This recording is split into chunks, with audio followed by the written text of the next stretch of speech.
What's up, fantasy managers? Welcome back to another episode of the First Pitch podcast brought to you by PitcherList.com. My name is Jake Crumpler, and I'll be your host for this edition of the pod. You can follow me on Twitter at Jake Crumpler, and you can find all of my work at CrumplerBaseball.com. Let's dive into everything baseball related from Wednesday, June 25th. We'll start it off, as always, with the transactions, injuries, news, and notes from around the league, kicking things off with the bad news as starting pitcher Ryan Berger was placed on the 15-day IL with a forearm contusion after being hit by a comebacker on Tuesday. X-rays came back negative on Berger's arm, and that means the results of those X-rays were positive, meaning that he doesn't have any structural damage or any fractures or breaks to that forearm. So he should be back in the minimum time. That's Ryan Berger. In a corresponding move, relief pitcher Sean Reynolds was recalled from the minors, but one of Kyle Hart or Matt Waldron is likely to replace Berger in the San Diego rotation. Our other IL placement involves outfielder Jordan Walker, who is dealing with appendicitis and is likely to undergo an appendectomy.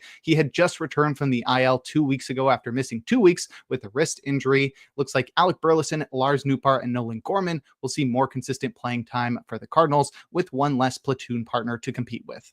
In terms of transactions, starting pitcher Max Scherzer was activated from the 60-day IL to start in Cleveland. He had been out for the entire year with a thumb injury that is expected to affect him for the rest of his career. In his Blue Jays debut, Scherzer tossed 5 innings, allowing 6 hits and 3 earned runs while walking 3 and striking out 4. He induced 7 whiffs with 30% CSW across 83 pitches. I don't think Scherzer needs to be rostered everywhere, but with his Hall of Fame pedigree, I think he's somebody that will draw a lot of attention in fantasy leagues. In a surprising corresponding move, Spencer Turnbull was designated for assignment by the Blue Jays. In terms of news, closing pitcher Robert Suarez has begun serving a 2-game suspension that he received for plunking Shohei Ohtani last week in a classic Padres-Dodgers matchup. Suarez will be available again over the weekend. Next, starting pitcher Cutter Crawford is undergoing wrist surgery that might keep him out for the rest of the season. So pretty unfortunate. Crawford has not pitched at all for the Red Sox this year. They have a pretty deep rotation, so I don't think it'll hurt them that much. But I was a huge fan of Crawford last year and over the offseason. So really unfortunate that we didn't get to see him pitch at all this year. And in other Red Sox news, third baseman Alex Bregman, who has been out with a quad strain for quite a while, is expected to be out through the All-Star break. So we'll have to wait a few more weeks until Alex Bregman returns to the Red Sox lineup. And our last bit of news involves third baseman Mark Vientos, who has been out with a hamstring strain and is expected to be activated from the 10-day IL today, which likely pushes Brett Beatty or Starling Marte into a bench role. Beatty is currently on the strong side of a third base platoon, which is where Vientos is expected to play. But if they are unwilling to move him to third base, Vientos that is, as he recovers from this hamstring strain, or maybe they prefer Beatty over Marte, then maybe we could see Vientos stick at DH, which would force Marte into a bench role. Now we can take a look at our notable performances from Wednesday, a day in which we had a full slate of 15 games. We'll start it off with our hitters, leading off with second baseman Lenyn Sosa, who helped the White Sox to win against the Diamondbacks, going 3 for 4 with 2 runs, 2 home runs, and 4 runs batted in. He's up to 6 homers on the year now. The first one traveled 379 feet at 106 miles per hour, and the second one went 385 feet at 106 miles per hour. Sosa is a lot younger than you'd expect. He feels like a veteran super utility man.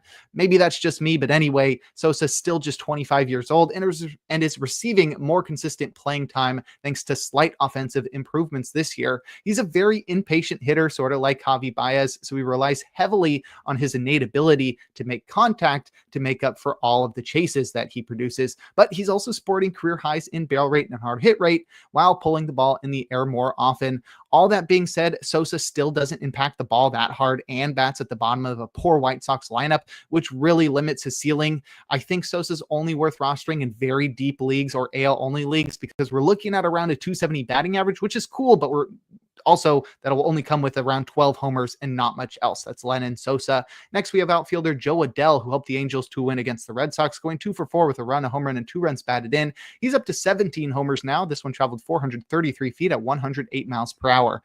And it was dope to finally see Adell put together a solid first full season last year in which he belted 20 homers and swiped 15 bags, but was detrimental to the batting average department with a 207 mark. Adell continues to improve this year and is becoming standard league relevant. thanks to a reduced strikeout rate. He's now striking out less than a quarter of the time after entering 2025 with a career 32% mark, and Adell is hitting the ball harder than ever, as evidenced by a career high 15% barrel rate and 47% hard hit rate.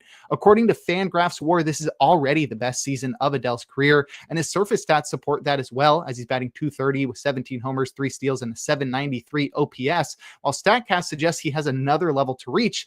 Adell's performance in June supports that as well, as he's gone deep 11 times over his last 24 games, eclipsing a WRC plus mark of 180 during that time. I think Adell needs to be rostered everywhere. And lastly, we have outfielder Mike Yastrzemski, who did all he could, but the Giants lost to the Marlins. He went 1 for 3 with a run, a homer, and an RBI. It was his 7th homer of the year, and it traveled 345 feet at 100 miles per hour. He'll never be quite as good as his Hall of Fame grandpa, but Yaz is still worth your attention in fantasy, especially while leading off every day for an improving Giants lineup. He's become more contact-oriented this year and has also made up for his lack of power with the best plate discipline metrics of his career. He's got a career-high 81% contact rate and a career-low 21% strikeout rate while reaching base at his highest post-2020 clip, giving Yaz plenty of chances to steal bases, as he's already tied for his career high of 5 stolen bags. All of this is a recipe for a run-scoring machine that is just waiting to be turned on. I'd be rostering Yaz in 15-team 5-outfielder leagues and deeper. But if you'd like a breakdown of other notable hitting performances from Wednesday, check out the daily Batters Box article over on PitcherList.com.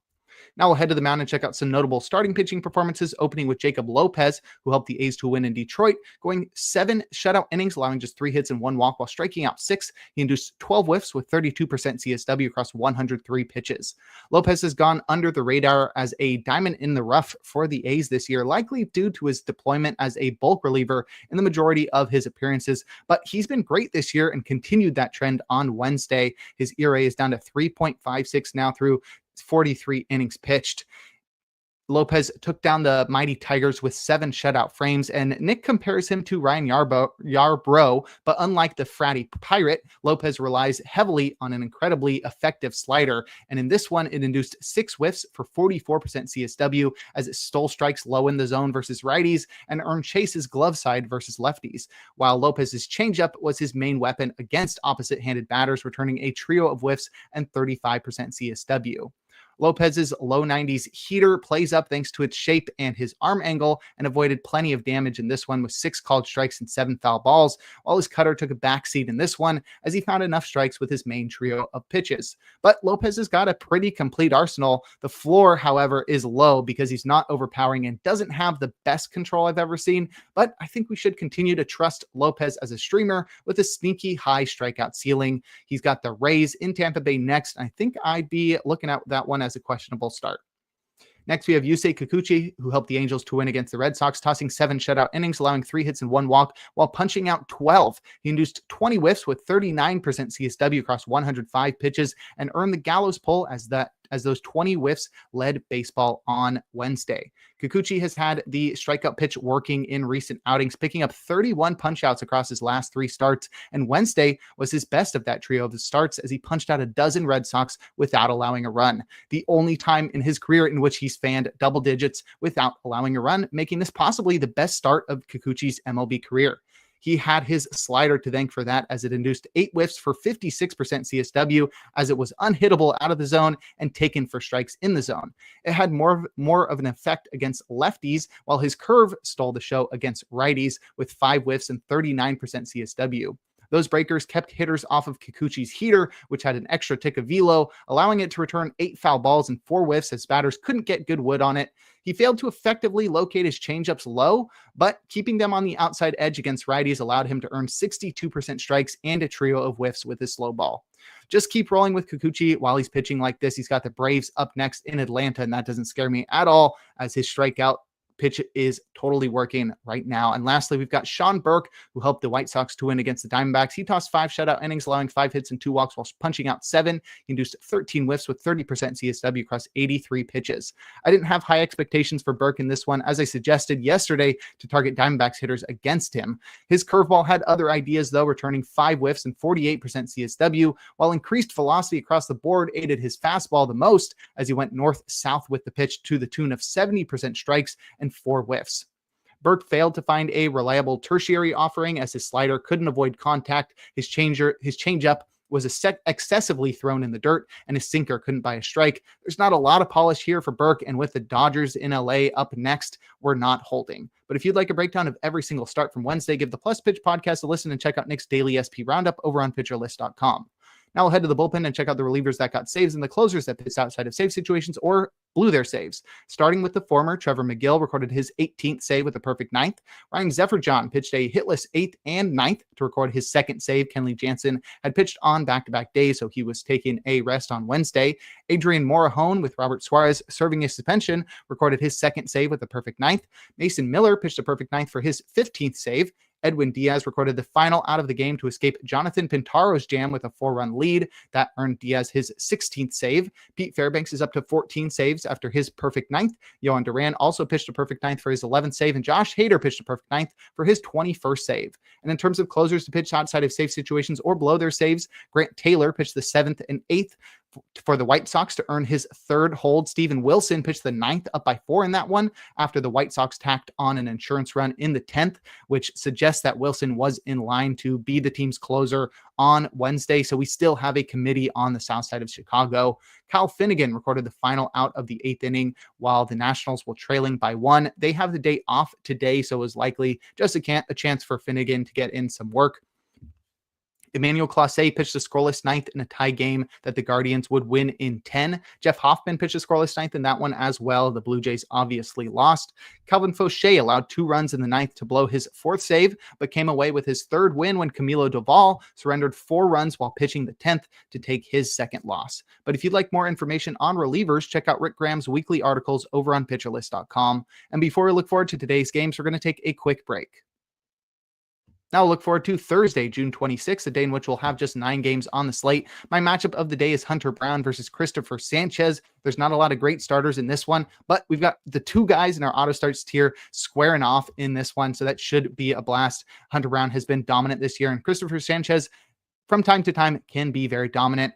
In terms of probable starters, like I mentioned, Brown and Sanchez are our 2 guys in the auto starts tier. We've got 3 guys in the probably starts tier and 6 guys in the questionable starts tier and 7 in the do not starts tier. And that's where we'll find our streamer of the day in Dietrich Enns, who takes on the A's. He hasn't pitched in the majors since 2021, and he'll be making his Tigers debut on Thursday. But as I mentioned, Enns is in the do not starts tier. Probably not a great day for streaming. I'd also keep an eye out for Emerson Hancock in Minnesota, but as I mentioned, do not start tier for Hancock. So probably avoid streaming on Thursday in shallower leagues. Now we'll take a look at our hitter suggestions, starting with Carlos Santana, who is facing Kevin Gausman in Progressive Field. In his career against Gausman, Santana's batted .300 with a homer and a 1,000 OPS in 20 at-bats.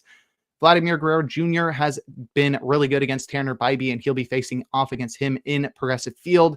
Guerrero has batted .500 with a homer and a 1431 OPS in 8 at-bats against Bybee.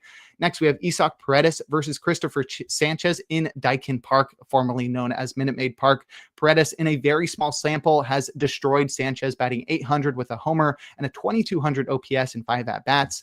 Mason Wynn versus Shota Imanaga in Busch Stadium is also something I'll be targeting. Wynn has batted .429 with a homer and a 1286 OPS in 7 career at-bats against Imanaga. I'll also target Dodgers and Rockies hitters in Coors Field. Pretty self-explanatory. I'll be looking at right-handed hitters, as we'll see a pair of lefties square off, Clayton Kershaw versus Austin Gomber in this one. And lastly, Marcell Ozuna versus Griffin Canning in Citi Field. Small sample, but Ozuna has batted .800 with 2 homers and a 2833 OPS in just 5 at-bats against Canning. And now we'll close things out with our relievers to watch. Yohan Duran has pitched on back-to-back days, but so has Griffin Jax and Louis Varland. So we could see one of Brock Stewart, Cole Sands, or Danny Coulomb get a save for the Twins on Thursday. Who knows? Next, Josh Hader has pitched on back-to-back days, but so has Brian Abreu. So maybe Bennett Sousa. Actually, Brian Abreu has not pitched on back-to-back days. Brian Abreu could be in line for a save, and so could Bennett Sousa, as Abreu has no saves this season and Sousa has 2, but Abreu is clearly the next man up behind Hader. So we'll see how the bullpen shakes out on Thursday for the Astros. And lastly, Calvin Fauché has pitched on back-to-back days and in 3 of the past 4, but so has Ronnie Henriquez. So expect Anthony Bender to get a save for the Marlins on Thursday. But that'll do it for today's episode of the First Pitch Podcast. Make sure to head on over to pitcherlist.com to check out all of the great articles and features we have on the site. Sign up for PL Plus or PL Pro to gain access to the Discord and to support the Pitcher List staff. You can follow me on Twitter at Jake Crumpler. Tune in live on YouTube tomorrow and every day for a new installment of the podcast. Trevor Hooth will be with you tomorrow and throughout the weekend. And make sure to enjoy the day as we are blessed with another day of baseball.